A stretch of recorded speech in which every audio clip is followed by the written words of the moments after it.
So I saw the movie at a late night showing, and then the next morning I was like, man, I really wish I could read the short story so that I could get the context for the video, but also just for having seen the movie.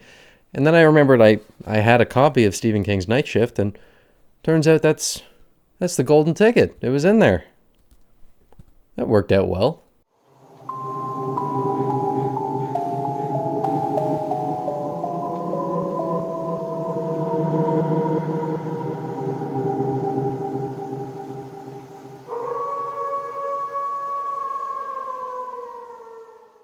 Good evening. My name's Evan and welcome to Rocklin Graves. Horror releases have been somewhat sparse over the last month or so, but we finally got something new to sink our teeth into, and it's a Stephen King adaptation to boot.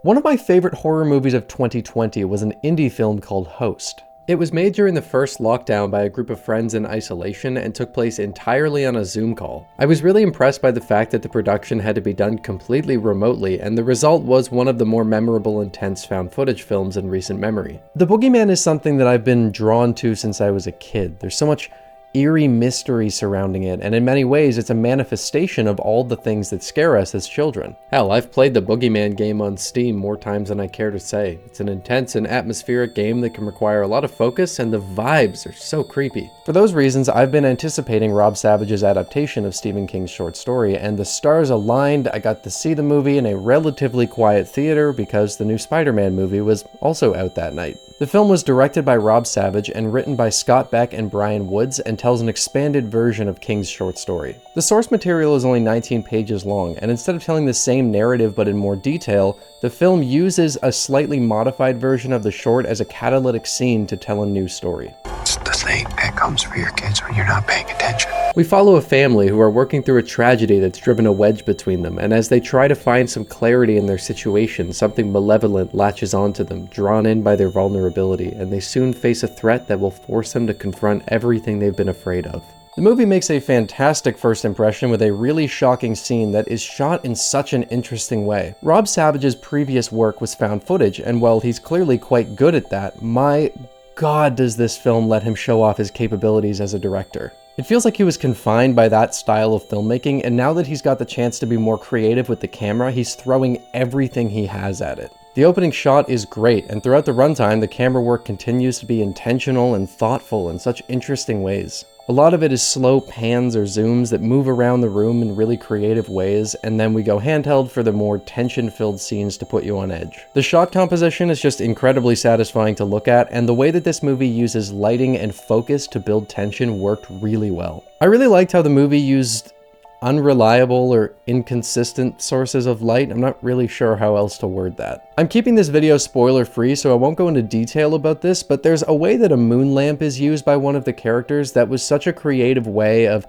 building tension and making things feel unsafe while also helping to build up the tone and mood of the movie. This is something that Savage clearly likes doing because there are multiple examples of that kind of thing. There was one scene that was very cool visually, but it felt super contrived, and I couldn't help but focus more on the fact that it seemed like the scene only existed because Savage had a cool visual in mind. I'm all for suspension of disbelief, but this was a bit of a stretch. Outside of that, there are multiple moments that are just so tense, and the payoff was always quite satisfying. The lighting and color palette was very moody and atmospheric, scene pacing is handled really well, misdirection is used in interesting ways, and hell, there were even one or two jump scares that were done well here. But the writing and narrative department is where this movie really starts to run into issues. It's cool that the movie takes that short and expands on the world and narrative of it, but what's provided in that expansion is often quite shallow and predictable. This isn't true across the board. There were bits in this movie where I was starting to feel disengaged, but then there would be some little detail in a line or a discovery that a character would make that would draw me right back in. The movie never kills itself with its writing, but my God, does it come close a time or two. What is it with people being unable to write bullies that don't feel like they were written into the movie as I was pulling into the theater because the filmmaker wanted more conflict? The three main characters aren't fleshed out super well, but my God, do the side characters make that main trio seem like Kim Wexler fucked Tom Wamsgans. You swallowed your own load? Yeah, I heard of it, but I I didn't know it actually happened. There were two side characters that were a little interesting, but both of them end up being plot devices that don't contribute much of anything. The rest of the side characters are some of the most cliché, paper-thin skin balloons that I've seen in a while. For example, Sophie Thatcher's character has a best friend played by Madison Who, but I wouldn't have even known that these two liked each other if Who's character hadn't flat out said, "But Sadie, I'm your best friend." As I said, the three main characters are handled better, but considering the subject matter of this movie, I would have liked to see a lot more work put into making these feel like real people. Credit where credit is due though, it's not all bad. There are some character moments that I thought were handled well, and the performances were solid enough to sell those moments. It's mostly that if you told me what the movie was about, I could probably write down half the lines and interactions before I saw the movie, and I'd be like 38% right. The narrative itself is fairly predictable, but I don't think this is the kind of movie that needs an intricate or surprising story to work well. It's more about telling a simple story that's handled very well from a visual and directorial standpoint that has fun scare sequences to keep you engaged, and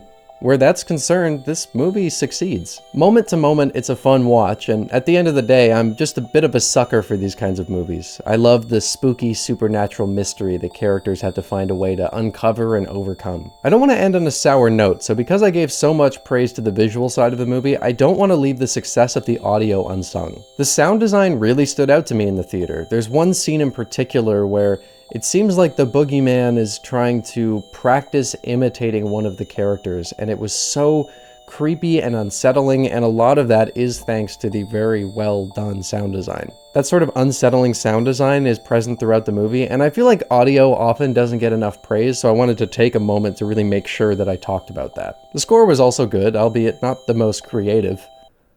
I'm still thinking about the daxophone and the apprehension engine.